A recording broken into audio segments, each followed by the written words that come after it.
G'day, I'm Martyn Iles, and this is the truth of it. Well, it's been another week of coronavirus this and coronavirus that, so we have another episode which deals a lot with coronavirus. I'm talking today about coronavirus and Donald Trump's suspension of funding to the World Health Organization. Coronavirus, is it God's fault? Coronavirus, is this some kind of gateway to totalitarianism and the loss of our freedoms? And coronavirus, should churches remain closed? But first up, the World Health Organization.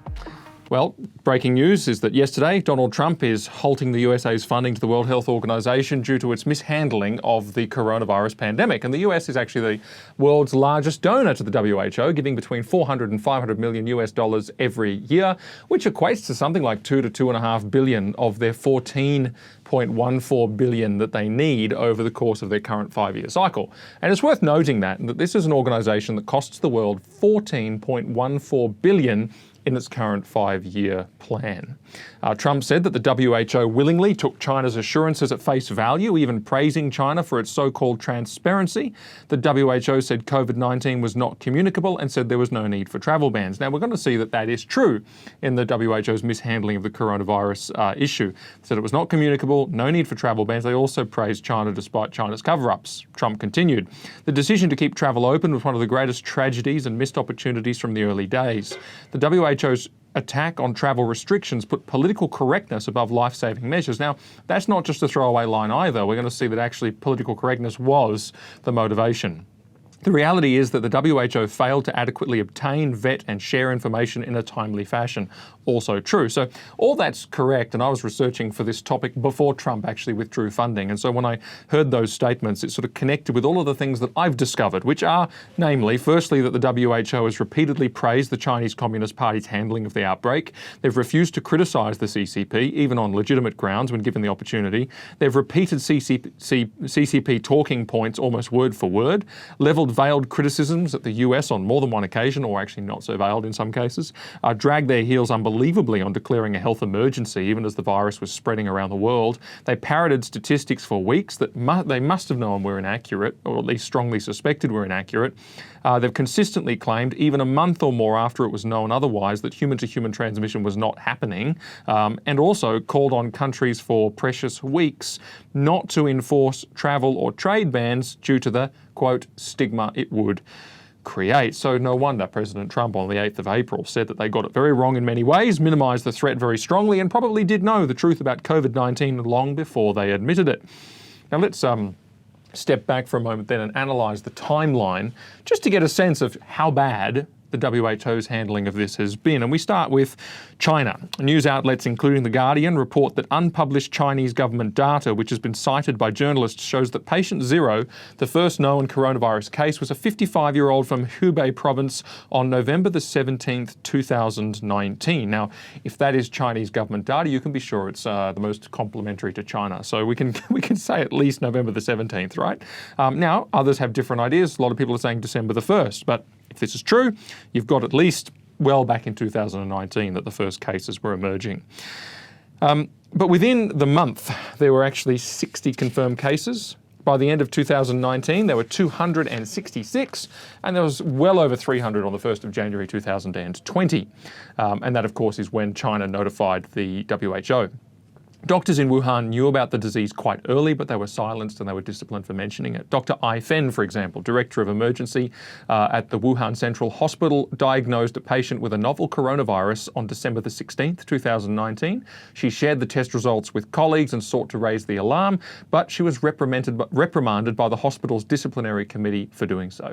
Dr. Li Wenlang was sanctioned by authorities. I've mentioned Li Wenlang a couple of episodes ago as well. He was sanctioned by authorities and forced to sign a recantation after he alerted colleagues to the new disease in late December. Chinese authorities sanctioned a total of 8, what it called rumour mongers at the time, for trying to raise the alarm and talking about this virus. And sadly, Dr. Wenlang died of the disease, aged 33. In February, and sadly Dr. Fen went public claiming the medical profession was stopped from warning the world, and here's the sad part, she has since disappeared without a trace. Her whereabouts remains unknown. China continues to manipulate statistics and suppress information. It's now certain that the numbers they've published are simply not true. Yet the WHO has continually fawned over China, frankly, day in and day out. For example, in late January, the Director General said, "We appreciate the seriousness with which China is taking this outbreak, especially the commitment from top leadership and the transparency that they've demonstrated. The WHO will keep working side by side with China and all other countries to protect health and keep people safe." So transparent that Dr. Ai Fen is still missing, right? So transparent that they've lied about numbers. So transparent. It's just ridiculous. Trump singled out two further problems from the WHO: its failure to recommend travel bans and its failure to report human-to-human transmission of the virus. On the latter point, human-to-human transmission, that was known to be occurring in mid-December. That's been confirmed by an international mission of scientists who went to Wuhan in late February. And in addition, officials from Taiwan's Center for Disease Control informed the WHO that it had proof of human-to-human transmission on December the 31st. But of course, the Taiwanese tip-off was ignored and China's version of events was embraced. The WHO publicly denied human-to-human transmission on January the 5th, January the 12th, and January the 14th. It took until the 22nd of January for them to confess that in fact it had been happening, and that was conveniently 2 days after China had made the same admission. Probably not a coincidence.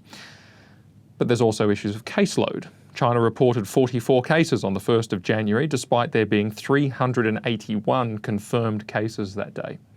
The WHO continued to speak in terms of these 44 confirmed cases for many days into January, hiding the true scale of the issue. Then there's travel restrictions, one of these ones that Trump really got cranky about, and you'll see why. The WHO advised against travel or trade restrictions on January the 5th, January the 11th, January the 12th, January the 23rd, February the 5th, and February the 29th. Meanwhile, the virus had spread around the world. The February 5th announcement was a rebuke to the US government, who imposed travel restrictions to China despite WHO advice. The WHO Director General at the time said, "We reiterate our call to all countries not to impose restrictions that can unnecessarily interfere with international travel and trade. Such restrictions can have the effect of increasing fear and stigma with little public health benefit." It's interesting. You will always see that excuse of stigma. Fear being used. It's a classic sort of a bureaucratic leftist kind of playbook line. You look, for example, you can't talk, for example, about things like gender issues because of stigma. You can't, you can even look at some of the worst and most horrific human rights abuses of the last little while. You look in the UK, where they had this terrible problem with these Islamic grooming gangs, which were responsible for the raping and abuse of young women in huge numbers over a long period of time, and police literally turned a blind eye. Why? Stigma. Because as soon as you say this is happening, and as soon as you mention that a lot of these people are Islamic, boom, stigma, and so they don't tell the truth. It's even the case, it's the case on all, you hear this all the time, but see, the thing is, this means that the truth is not told, and therefore people suffer and people die. And you see that here. The WHO did not declare a public health emergency of international concern until January the 30th, which is crazy if you think about it. The emergency committee of the WHO had been locked in a stalemate for 10 days, unable to decide what to do. News media investigations, unable to decide what to do for 10 days at this late stage. News media investigations have revealed that, in fact, it was the Chinese delegation on that committee that blocked the resolution, and the WHO has refused to comment when asked to clarify if that is correct. The Director General of the WHO is Dr. Tedros I practice this and everything. Dr. Tedros Adhanom Ghebreyesus, there we go, the former health minister and foreign affairs minister from the Ethiopian government. And in response to criticism, he's continually attacked stigma, calling it more dangerous than the virus itself and the most dangerous enemy. There it is again, stigma. Don't tell the truth, because the truth has all these nasty things in it that we think are stigma. And so you get the consequences of that. On the 19th of March, under pressure for having finally only declared a pandemic a week earlier, he said that there is no blame in this pandemic, which is convenient, isn't it? When you've just royally mucked up the whole thing, and it's 3 months into a disaster, and you're there to look after people, and you haven't done so. Of course, it's no blame. Let's not blame people. And then he retreated to perhaps yet another one of these playbook lines. Firstly you can have the stigma thing, but there's something else. And it's the last retreat of, incompetent leaders. It's identity politics. You know, if you're rubbish and you're called out, well, you retreat into some form of identity politics. It's because of my gender or it's because of this. And of course, he said, well, actually, Taiwan's been running a racist campaign against him for 3 months. Typical. And Taiwan actually was the ones that warned the WHO with the truth on December the 31st and has generally been way ahead of the WHO at every step of the way. And WHO official Bruce Aylward literally hung up the phone on a live TV interview when he was asked about Taiwan about a month ago. Now this Dr. Tedros Ghebreyesus, he's not actually a medical doctor despite the title. Here's his background. He's actually alleged to have gotten the job in response to Chinese pressure, which wouldn't be a surprise. His history is checkered. He was an executive member of the Tigray People's Liberation Front, a political party with a Marxist history and ties to the former Soviet Union. The Terrorism Research and Analysis Consortium lists this party as a left-wing terrorist group with a Maoist Marxist communist ideology, and it documents 10 terrorist incidents perpetrated by the party between 1975 and 1990, including political assassinations and attacks on soft targets. Dr. Ghebreyesus has been accused of covering up cholera outbreaks in Ethiopia when he was a government minister. And just in case you're in any doubt about his ideology and what he currently thinks, as recently as 2017, get this, as 2017, he tried to appoint Robert Mugabe as a WHO Goodwill Ambassador. Robert Mugabe, yes, the dictator of Zimbabwe, whose people were in a state of oppression and famine and just horror at the time, and is not a very good man. Anyway, that's the scale. That's the measure of this guy. Moral of the story: the WHO actually is a threat to world health in many ways, and it's certainly a communist puppet. There's no doubt about it. Multinational politics, you see, when it comes to all of these things, multinational politics is a corrupt mess. It has been for a very long time, to varying degrees.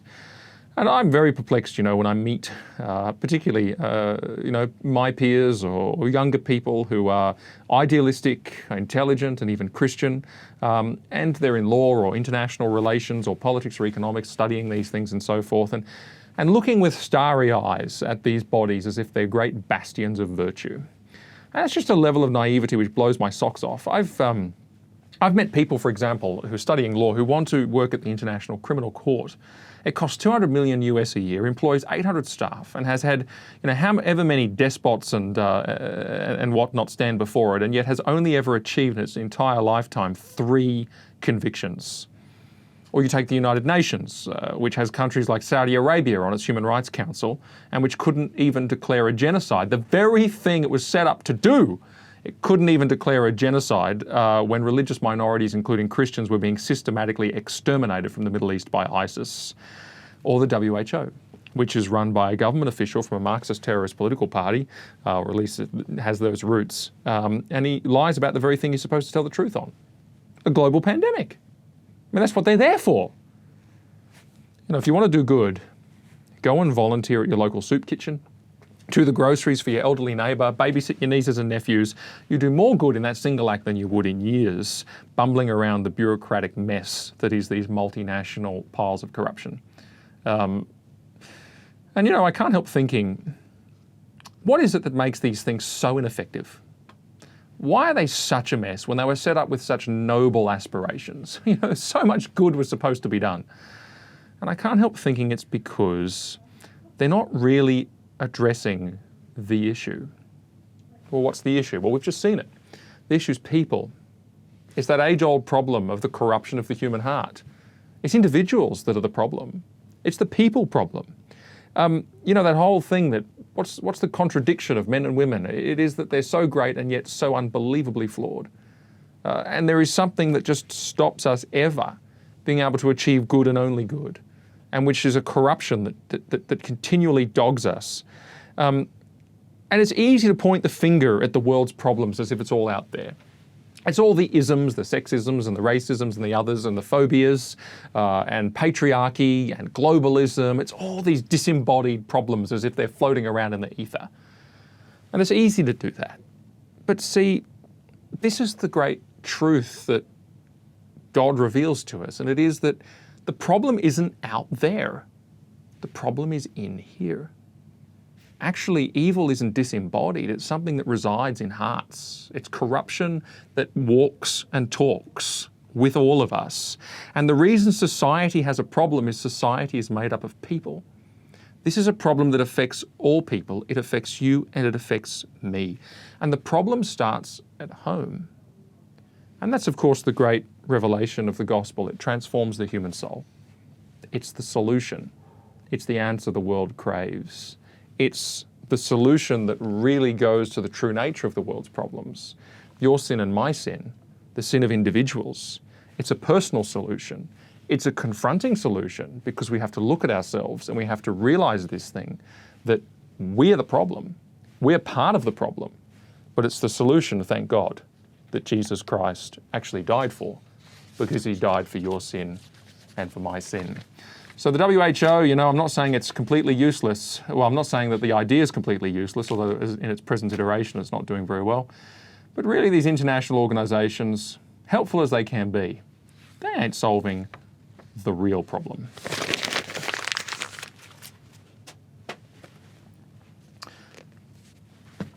All right, next up, we're going to talk about coronavirus and ask a question. Is it God's fault? Now, the reason I ask this question is because I have seen some Twitter activity and so on of people basically pointing the finger at God and saying, why did God allow this to happen? And, I've lost count of, the number of responses that I've seen, the number of people that I've seen on the other side of the coin who are saying variously that God has nothing to do with this, that God wants this to end, that God didn't send coronavirus and all that kind of thing. But here's the interesting thing. The people who say that, they immediately contradict themselves when they pray that God would stop the virus. Because presumably if they pray that God would stop the virus, they think that God is in control of it, or that he could take control of it at a moment's notice, which is basically the same thing. You don't get to open your eyes and then suddenly pretend that this is out of God's hands. It ain't. It's not that simple. And I get it, there's angry atheists that are pointing the finger and they're saying if God is good, then why would he allow this? And we feel the need to quickly run in and justify him. But we don't do God a favour when we try and distance him from problems like coronavirus, when he does not distance himself from the troubles of this world. You can look at Lamentations 3:37, one helpful verse, and this is written in the context of the most brutal massacre of the Old Testament. This is the nation of Judah, which has been totally destroyed by Babylon. And Jeremiah the prophet is weeping and sitting in the ruins. And what does he say? Something quite remarkable. He says, "Who has spoken? And it came to pass unless the Lord has commanded it. Is it not from the mouth of the Most High that good and bad come?" Nothing happens in this world except God allows it, says Jeremiah. And he takes comfort in that. He doesn't find that a problem. Or take Amos chapter 3, verse 6. This is important. It says, "Is a trumpet blown in a city and the people are not afraid? Does disaster come to a city unless the Lord has done it?" And people say, oh, well, that's just in relation to Israel. Well, unfortunately, for those people, in Amos, or fortunately really because of where I'm going to end up with this, but in Amos, God is actually taking ownership of the crises befalling and the problems befalling the nations of the world, not just Israel. And also that statement in Lamentations is a statement of general principle about God's sovereignty. It's framed that way. But also people who say that, I often want to say to them, does that mean that if you lived 2,000 years ago, you wouldn't have worshipped God? Does it mean you wouldn't have believed God because you wouldn't have liked him? God has not been dethroned and supplanted and replaced with somebody else. God then is God now. He's the same yesterday, today, and forever, as the Bible says. But see, apart from all that, then what about the New Testament anyway? Well, Revelation chapter 9, verse 20 is a great place to go. And however you view Revelation, this either refers to something that's happening now or it refers to something that's soon to come. So it's in the New Testament era.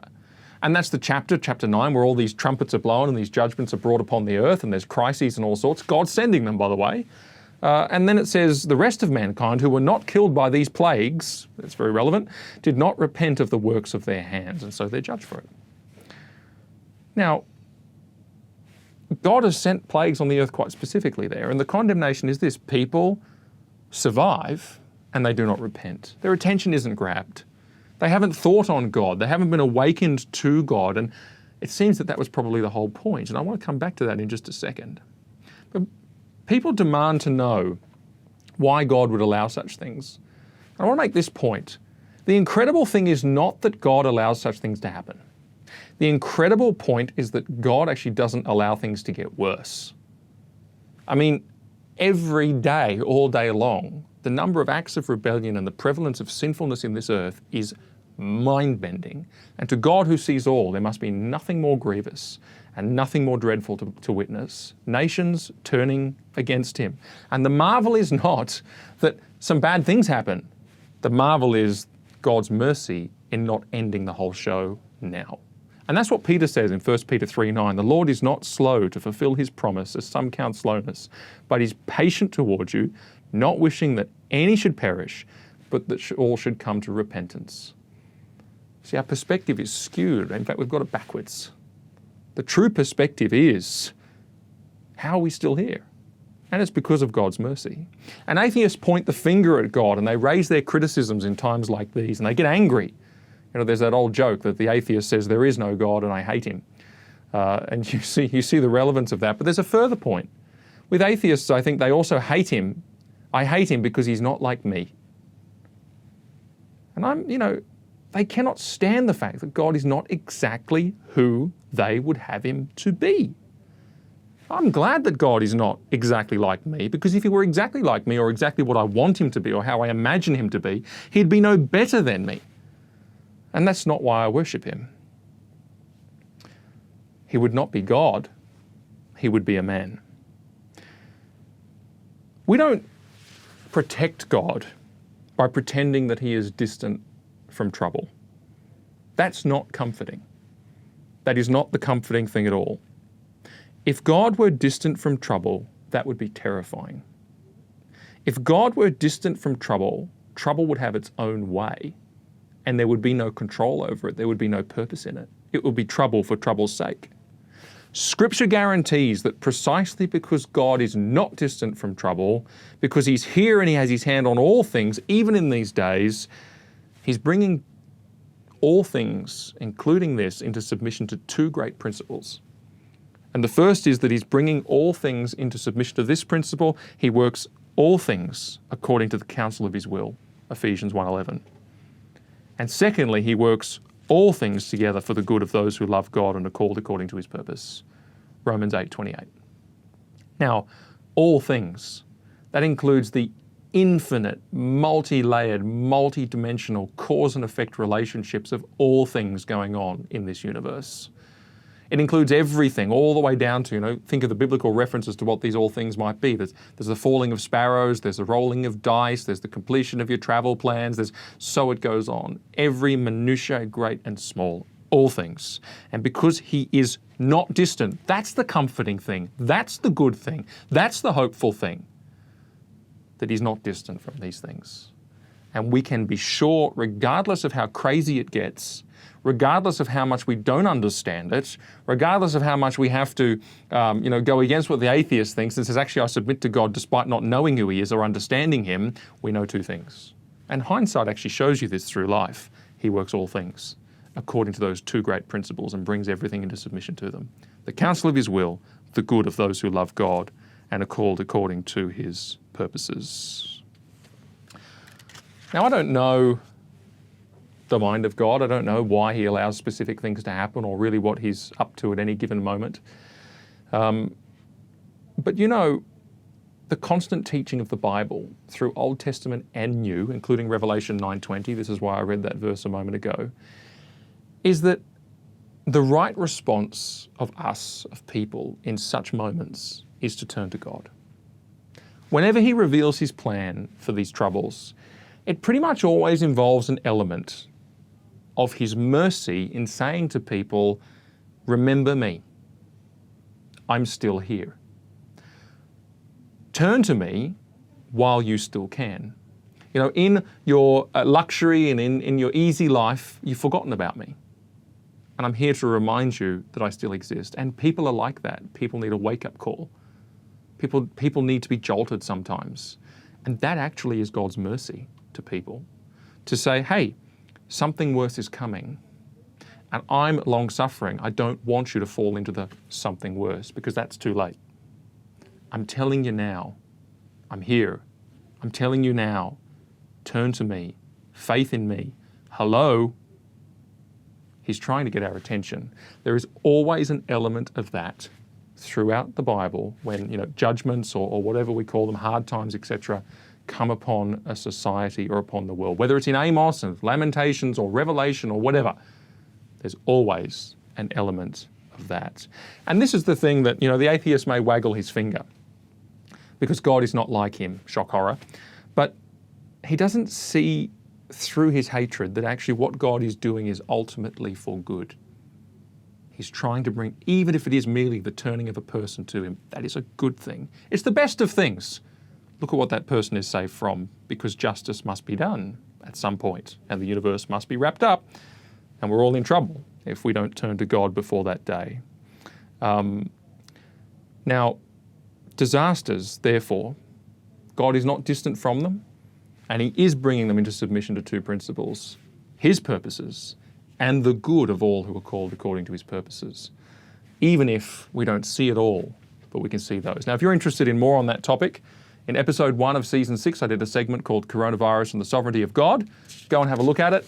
I explain more dimensions, but I trust nonetheless that much has been helpful. Next up, coronavirus. Is it a gateway to the loss of our freedoms?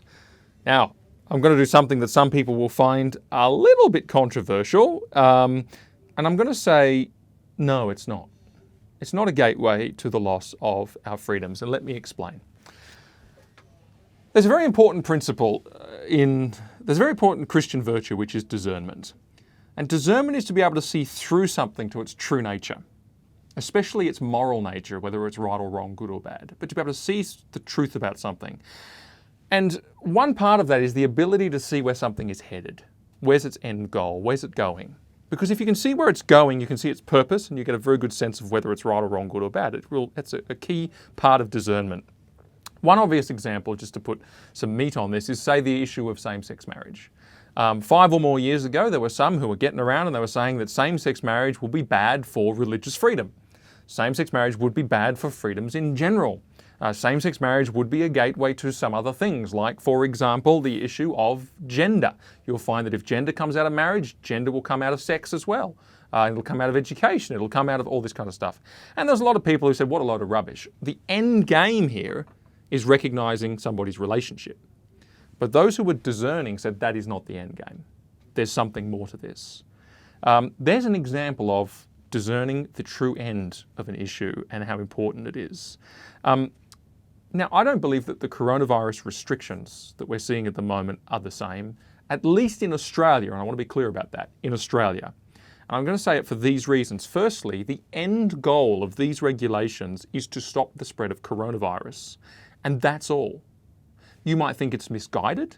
You might think it's not totally necessary. You might think that the policy could be this way or that way or adjusted in different, but nonetheless, it doesn't mean that the policymakers are not sincere.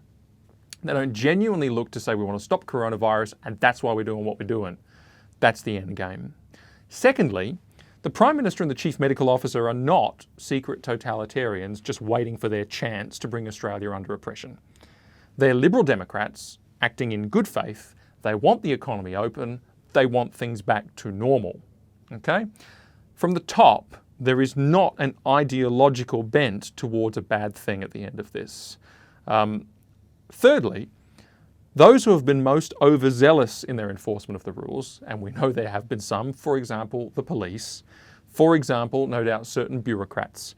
These people, and look, they have been overzealous. I mean, they've been. You've got the example of the girl with her mother going out for a learner driver lesson and getting a fine from the police. Now that was revoked, I know, but there's other. Look at the Twitter. There's a tweet by Tasmania Police the other day, and it showed these people camping in a little tent in clearly a thoroughly remote place in Tasmania, and they'd actually sent a police helicopter to land next to this tent and to fine these people because they were not staying home. And it said, no matter how far away you are, no matter how remote you think you go, we will find you. And I'm sitting there thinking, well, they're just winning at social distancing. I mean, it's crazy to invest resources into this kind of stuff. We see the madness of it.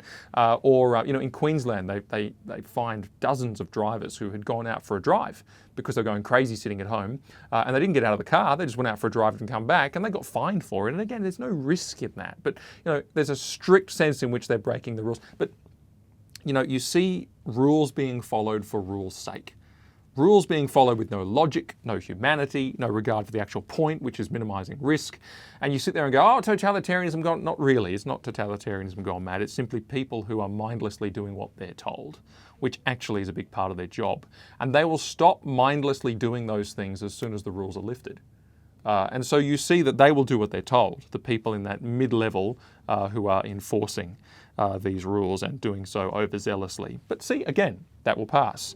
Fourthly, liberal democracies have always understood that basic freedoms can be diminished in times of national emergency. This is not unusual. This is not strange in the sense that even if you look at the human rights covenants drafted in like the 40s and 50s, they'll have a human right to a freedom, but they'll say, in times of public, for the purposes of public health, it'll say, or, in times of emergency like wartime, etc., these things will have to be encroached upon, not because we want to kill liberal democracy, but because we need to take steps to protect liberal democracy going forward. So there's 4 clear reasons why the end game is not catastrophic. But does this mean that the measures are perfect? No, it doesn't. Hindsight will probably show us all the errors. There's no doubt about that. Does it mean that the measures won't have big impacts economically, for example, or on people's personal lives and so on? Look, I was at pains in the last episode to point out that's absolutely true. And if you want to see how I navigate that issue, go and watch it, season 6, episode 3. Does it mean that we're wrong to criticise specific instances of overreach? No, of course not. I think it's good to have voices raised all the time to remind the authorities and remind the press and remind everybody we need to be freedom focused. We need to be thinking about how we come out the other side of this. Does it mean there's no risks? No. And I'll give you one example of a risk that does intrigue me and concern me, and it's the possibility that those with more nefarious ideological goals, like segments of the climate change alarmist movement, will be taking notes, because I am sure that they would love to see this sort of control exercised over people for the sake of the climate emergency, quote unquote. Now, importantly, in that case, what did I say about discernment? The climate emergency is not actually their end goal. And you can go back and watch Climate Change Part 1, search it on our YouTube channel, and watch me explain why the leaders of the climate change movement are people who have bigger goals, and their goal actually is the collapse of the West. And I'm not exaggerating. Go and watch it if you're interested. And so because of their ideological objective, because of the end point of what they're looking for, I would oppose that vigorously. For the very same reason, I'm not as concerned about what's going on right now. In their present form, COVID-19 restrictions are sincere in their intent and do not represent a grand ideological conspiracy beyond flattening the curve. Now, I've deliberately refrained from commenting on how much I think that they might be misguided or otherwise, because I'm honest enough to say what other people don't say, which is I don't know. I don't know whether the government's picked the perfect policy settings. I don't know whether they're overreacting or underreacting or whatever. Hindsight will tell us. The more you look at this, the more you see conflicting opinions from genuine experts, the more you see it's not as it seems, the more you see it's difficult. And I'm glad I'm not in their shoes. I've deliberately refrained from going too specific on that because I just think we don't know. And we will know later. But I sure will say this. I hope the economic train crash is worth it. And I don't say that as somebody who's disconnected. I mean, I run an organisation that needs millions of dollars to underwrite its budget and relies entirely on donors. And donations dry up in times like this, so it's very serious. I'm not disconnected. I sure hope it's worth it. I'm sure do. But the rumours of democracy's demise, I'm pleased to say, are premature, and we will come out the other side of this largely.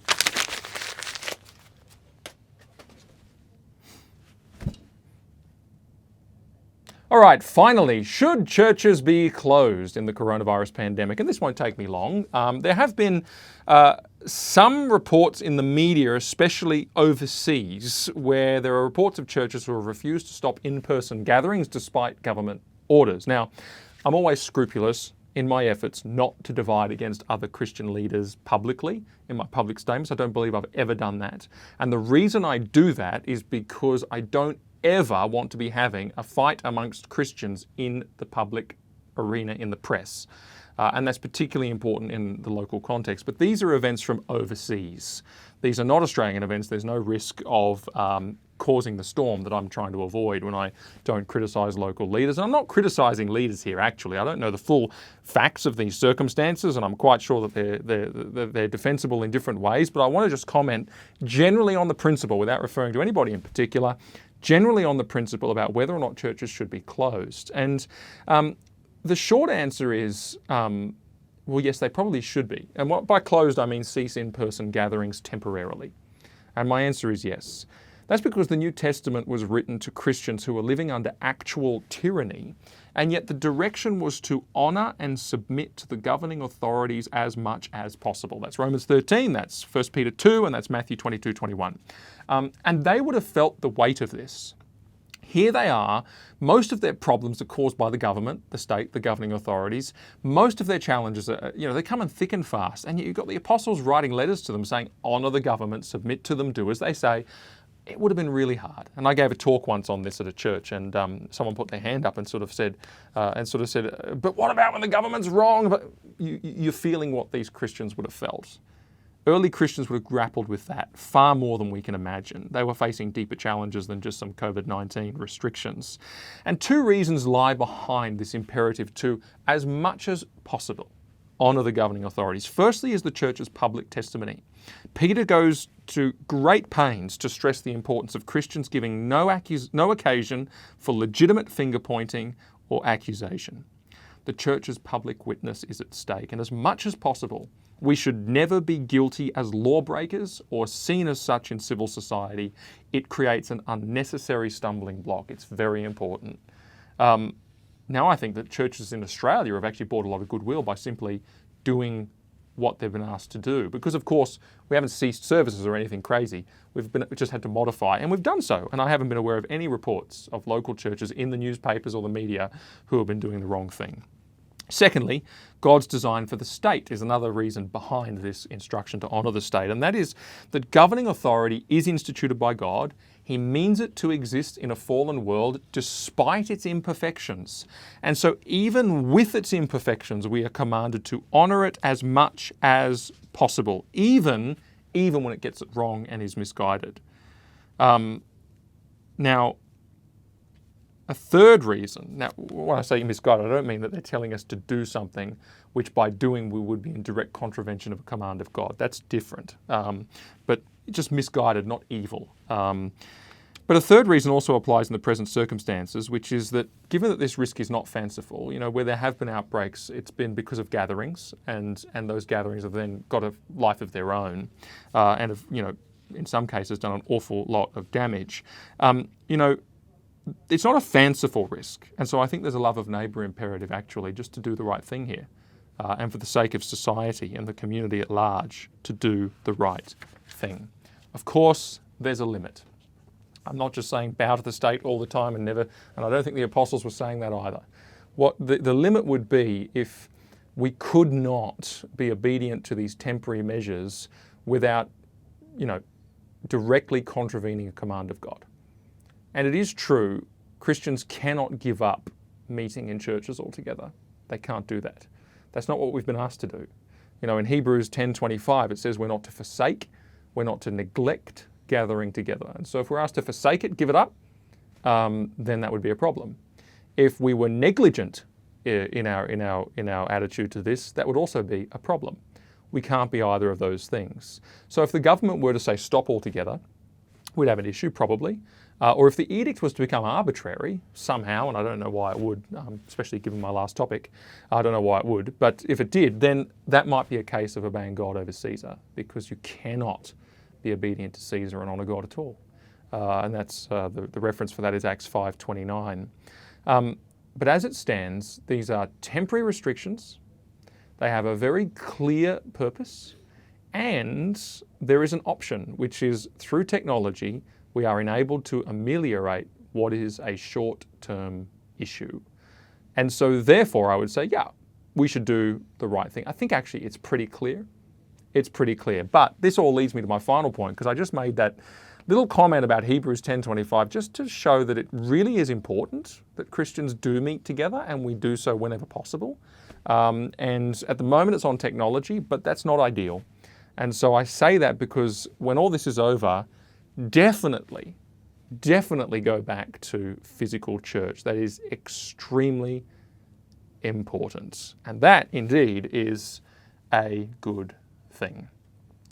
Well, I am Martyn Iles, and that was the truth of it. Hey, thank you so much for watching. If you liked what you saw, then make sure to hit the like button. If you want to never miss another video again, make sure to subscribe, or you can right now watch more videos right here. Cheers.